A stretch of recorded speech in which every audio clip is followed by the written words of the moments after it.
El fin del mundo no es solo una catástrofe, es más bien una oportunidad y a veces una exigencia. Acá, en el fin del mundo, donde el diablo perdió el poncho, donde todo parece que termina y no tiene solución. Acá, donde pueblos pueden encontrarse para crear un movimiento nuevo, un plan para resucitar. Desde acá, un polo para dar forma a la fuerza y las palabras, que sirvan para atravesar y transformar el fin del mundo en un recomienzo.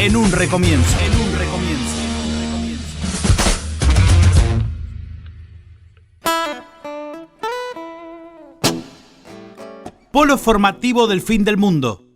Episodio 1. De los países emergentes a las periferias anómalas. Una mirada geopolítica, si alcanza decirle geopolítica, a un planteo general respecto al fin de un mundo, al fin de un modo en el que se organizan las fuerzas territoriales, políticas, culturales y civilizatorias en este momento. Y una mirada también, en el mismo movimiento, a las formas de mirar y nombrar cómo es la estructura de la globalización, cuál es el destino de los países, cuáles son los derroteros de las transformaciones, cuáles son las clasificaciones hegemónicas que ordenan la acción internacional, las construcciones políticas, las relaciones internacionales, la solidaridad y la competencia, el mercado, las ideas de desarrollo y democracia y los horizontes de emancipación y de inclusión, entre una serie de clasificaciones que son las que rigen y las vigentes y sus límites. Países emergentes, categoría muy propio del mundo de las finanzas globales, de los organismos internacionales, y que en Argentina también estuvo muy en boga 2015, 2016, 2017, hasta que pasaron cosas y nos devolvió a ese plano de no los emergentes, sino la periferia o la vía de desarrollo o simplemente países empobrecidos. Y en ese sentido, más allá de ese derrotero de los últimos años, nos parece importante y que creemos que es el plus que tiene mirar el mundo desde el fin del mundo, desde Argentina, es pensar qué es eso que constituye a nuestra historia como pueblo, a nuestro país, como una periferia anómala, como un lugar, un locus, que si bien víctima o padeciente de esas fuerzas que someten desde el centro a las periferias, pero al mismo tiempo algo que nunca es del todo capturable, que siempre vuelve y que no solamente que vuelve, sino que desafía las lógicas hegemónicas, sean ahora neoliberales o anteriormente soviéticas, ¿no? Y que en algún punto lo que genera es una falla dentro del sistema mundo, que lo que hace es de pronto generar una voz, parir un nombre que hoy desde el centro puede decir y llevar hacia ahí planteos que vienen de nuestra historia. La denominación países emergentes contiene desde el vamos una promesa: salir de estar sumergidos. Lo que no clarifica tanto es a dónde se emerge, al reino, a la superficie, al reino de la luz de qué. Entonces ahí hay una trampa, porque en general, claro, nadie va a estar en desacuerdo con que el que está sumergido y ahogado debe dejar de estar abajo, bajo la superficie. El gran problema es que lo que funciona como destino, como promesa y al mismo tiempo como encaminamiento y como corcel, finalmente como cuestión hegemónica, en esa distinción entre estar sumergido y emerger, es que a lo que parece ser que se emerge es al funcionamiento natural del mercado global tal cual existe. Y entonces ahí aparece una trampa para las políticas de desarrollo, para la mirada de qué ha de pasar con los países y cuál es el destino finalmente de los países, pero también de la humanidad y de la historia. De algún modo funciona la realización de la utopía del mercado como lugar al que hay que llegar. y pone en cuestión o genera la posibilidad de una interrogación de ¿para qué lo sacamos? ¿No? Porque también dentro de la denominación emergente es que hay alguien que te ayuda a salir. El desarrollo es alguien o algo, o unas condiciones, o unos recursos, o unos procesos, o unas exigencias, y vale decir también, unos sacrificios que te permitirían salir a flote. Lo que parece no estar tan fácilmente en cuestión, o que por lo menos vale la pena poner, es, una vez a flote, ¿dónde habríamos de estar? Por eso, una pregunta que estructura la reflexión del polo formativo respecto a esto de los países emergentes y las periferias anómalas, es decir, ¿por qué en vez de pensar tanto esto de los países emergentes o hacia dónde emerge la cosa, es qué es lo que emerge en los territorios reales, en el medio de los pueblos periféricos, si hay alguno que pueda ser centro? En ese sentido, perdón, sí, vale. Me parece que también es interesante ver que la denominación paralela y que alterna con esta, se considera un país emergente aquel que es considerado un mercado emergente. Exactamente. Entonces ahí está traficada, de alguna manera, la identificación de país y mercado. Exacto. Y ahí hay una cuestión para pensar. Y la subsunción del Estado al mercado. Y ahí hay una cuestión donde algo hace o puede hacer ruido. O ahí hay un ruido que puede ser escuchado y nombrado y por lo tanto intervenido y actuado. Y en ese sentido, la lógica de qué es aquello que emerge es también lo que permite, qué es aquello que emerge en un territorio, en un país, entre un pueblo, es también lo que permite pensar, no solamente en el caso de Argentina como una periferia anómala, sino también la hipótesis de que cada país, cada pueblo mirado de cerca encuentra una singularidad, encuentra una potencia que la hace singular, o sea que hay una existencia mítica como pueblo que merece ser no conservada, sino proyectada en un horizonte de convergencia global, porque aporta a la comunidad internacional, porque aporta a la civilización global, si existe eso, pero digamos a la comunidad internacional, una singularidad, una forma que conserva una belleza, conserva una forma propia de ser en este tiempo. Detrás de la clasificación países emergentes hay una idea de la esfera perfecta del mercado. Se emerge, se llega, se destina, se camina a la perfección, el centro como lugar de la esfera, o a entrar perfectamente en la esfera que el centro propone. Ahora, desde siempre existen países, territorios, sujetos colectivos, pueblos, movimientos, acontecimientos que no entran fácilmente en esa clasificación. Hay una más clásica, Boaventura de Sousa Santos, habla de los países semiperiféricos, ¿no? Como si uno dijera semiemergentes o emergentes desviados, para poner en contacto las dos series de denominaciones.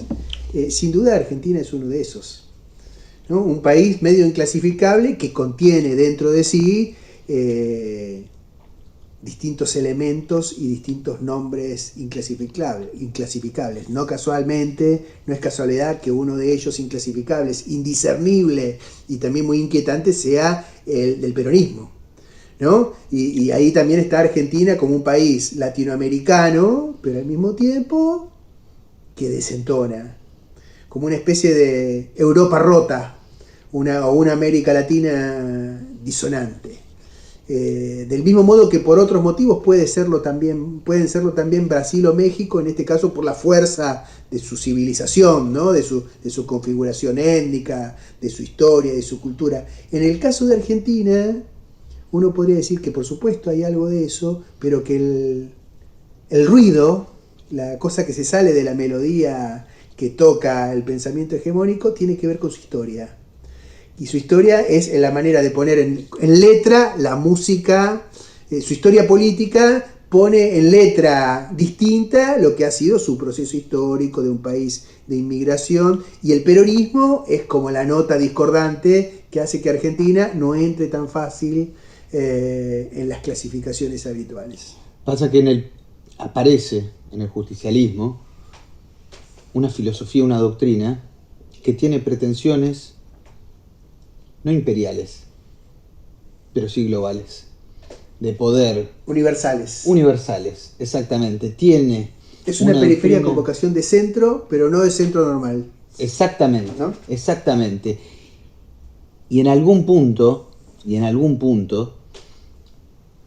porque lo que plantea el justicialismo no es homogeneizar a cada nodo que forma este sistema, mundo o este planeta para transformar a todo en una argentinidad al palo global, o en un socialismo perfecto. O en un socialismo perfecto, sino que lo que plantea es que cada pueblo, esa construcción mítica, esa categoría mítica, pueda desenvolverse en el tiempo con una proyección de justicia global. Eso hoy aparece enunciado desde el 2013, desde el centro imperial, histórico, global, con la lógica del poliedro. Hoy lo que plantea un argentino formado en esas categorías, que ha metabolizado esas categorías, que también las ha mamado y sufrido, las proyecta y las plantea como una mirada respecto a cómo pensar el siglo XXI, cómo pensar el sistema mundo desde una perspectiva en la cual no se busque disciplinar o pulir las singularidades de los pueblos, sino armonizarlas, no porque sean equidistantes los puntos, sino porque encuentre una lógica en la cual puedan coexistir y no ser una figura monstruosica, sino que sea un poliedro, algo que tenga una unidad, pero que al mismo tiempo conserve las aristas. Sí, en última instancia, como decíamos antes, en la denominación o en la clasificación que subyace a países emergentes, hay una idea de ideal de globalización, ya está puesto en la palabra, que la esfera perfecta y homogénea está ahí. Sin embargo, como decimos, hay cosas que se dirigen como a otra figura o marcan otras aristas, desentonan y en un punto desfiguran. Ahora, ¿cuál es el trabajo o la tarea? Ver que eso no tiene destino ni una cosa amorfa, ni nada más de una especie de pequeño desvío o de pequeña cosa que desentona, sino que eso puede ser el síntoma, la señal, el inicio de otra figura. ¿No? De otra figura que en este caso se expresa con la figura del poliedro. Pero ¿por qué es otra figura? ¿Y por qué esa esfera pretendida por la lógica hegemónica actual del neoliberalismo desentona o es forzada y por eso aparecen las aristas? Porque hay un protagonismo de los pueblos. Porque cada pueblo, en su singularidad, en sus pasiones, en sus tradiciones, en sus músicas, encuentra un protagonismo que es singular, que lo diferencia. Y con sus pretensiones de vivir bien, de poder desarrollar esa calidad de vida de su pueblo, de comer asado, de comer arepa, de comer lo que tenga que ser, o bailar lo que tenga que ser, mostacholes, o comida francesa, y comer bien, y que haya para todo, pero empezando por la que se come en cada pueblo. Pero esa búsqueda del protagonismo de los pueblos es lo que genera algo diferente a la esfera. Cada periferia puede ser una periferia anómala, y lo hemos dicho también, vista de cerca toda periferia es anómala. Pero no basta ver de cerca, debe haber un nombre para denominarla.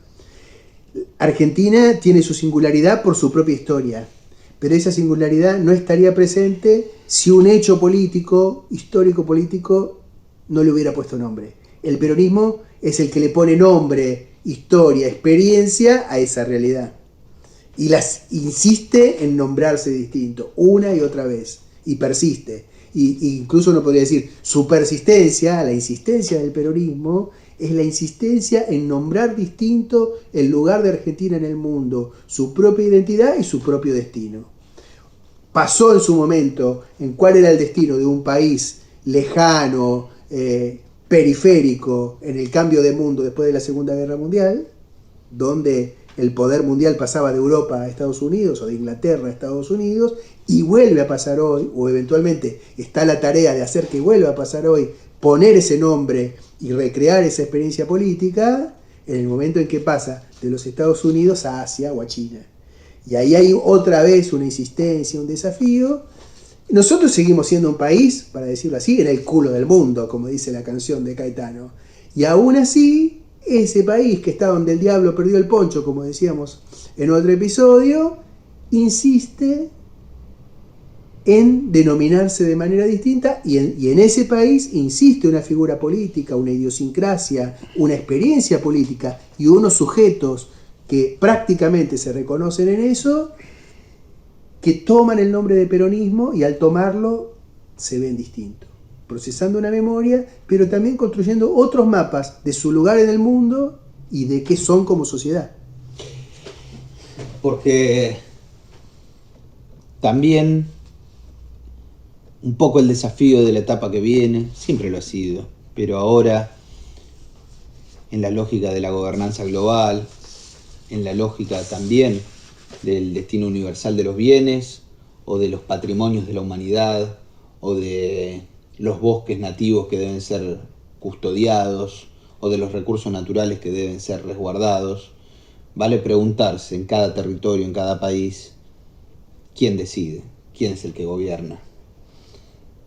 Si será un gobierno que venga con lineamientos desde diversos centros de poder o que estén pensados en función de los objetivos de cuál o qué otro pueblo, o si son respectivamente los pueblos de cada uno de los territorios aquellos que definen cómo le dan a sus propios recursos naturales, porque es la tierra que habitan y gozan, una perspectiva de sustentabilidad global. Lo que está en cuestión, y para poner esto en clave más, no solo del caso de Argentina, sino ver esta nota discordante como un desafío a la música de la orquesta global, es lo que se pone en cuestión es el nombre simpático de la subordinación, que es entrar al sendero del desarrollo, es interrogado, puede ser el propio camino, la propia herejía, que no necesariamente va al desarrollo o no va al desarrollo al que todos son convocados. Tampoco de la manera de ir en una dirección totalmente contraria por oposición, porque tampoco la propuesta del justicialismo, del peronismo o de eso que en Argentina toma ese nombre es salirse totalmente. No, y tampoco eso se puede refugiar en una alteridad étnica que se tematiza, por ejemplo, en el tema del buen vivir, etcétera, que es muy respetable, pero que en el fondo es reabsorbida por el centro como medio antropológicamente, como rareza étnica o como romanticismo. Argentina no puede ofrecer eso porque somos mezcla, no somos solo etnicidad de pueblos originarios, somos mezcla, somos pueblos originarios, somos una Europa rota, somos migraciones, somos configuraciones sintetizadas por experiencias políticas. Tampoco aparece como un alternativismo de tipo político-social, no es un zapatismo. No es algo que renuncia al poder, al Estado, no, es una experiencia, si hay algo que es el peronismo, una experiencia de Estado y de poder, pero de otro poder. Pero no tan otro que al final no es poder, que es el problema del altermundialismo, la autogestión, la autonomía, sino que toma con crudeza lo que hay, el mundo, y quiere estar en el mundo, no afuera, no quiere otro mundo posible. Quiere este mundo de otro modo, que es una cosa bien distinta. Y eso interroga no solo el discurso hegemónico, sino también el discurso alternativo. Y eso es lo interesante, lo que lo hace también inubicable. Y por eso el principal desafío que tenemos nosotros los que estamos en esta periferia anómala, es darle carnadura Otra a vez. esa singularidad. Otra vez. Otra vez, darle carnadura a esa singularidad, que es esa carnadura, que es esa realidad efectiva lo que permite pararse acá, desde el culo del mundo donde el diablo perdió el poncho, y volver a decir que hay algunas cosas, si no todas, que merecen ser replanteadas, reestructuradas. En ese sentido, el hecho de que haya un papa argentino, el papado es un viejo centro, pero sigue siendo un centro, que además guarda una memoria de un sueño de globalización también, a su modo, ¿no? Y que también contiene algo parecido en el sentido de querer poner otro mundo en este. No es un mundo metafísico, el papado es un imperio también, por eso hoy sigue siendo un estado, pero no es un estado normal, uno más. Es un lugar simbólico de proyección de otra palabra, y hay un diálogo ahí que hacer de allá para acá y de acá para allá para preguntarnos nosotros, ¿qué tenemos nosotros para proyectar universalmente? Porque esta periferia anómala no tiene vocación de mera periferia, tiene una vocación universal. Y entonces no se refugia en su singularidad étnica, cultural, económica, política. No es una excepción, no se entiende a sí mismo como una excepción. Quiere ser posición, tercera posición. Y tenemos que trabajar para que eso, en las subjetividades, en la política y en la mirada sobre el mundo, tome nuevas palabras, nuevos instrumentos y nueva fuerza. Polo formativo del fin del mundo. Episodio 1. De los países emergentes a las periferias anómalas.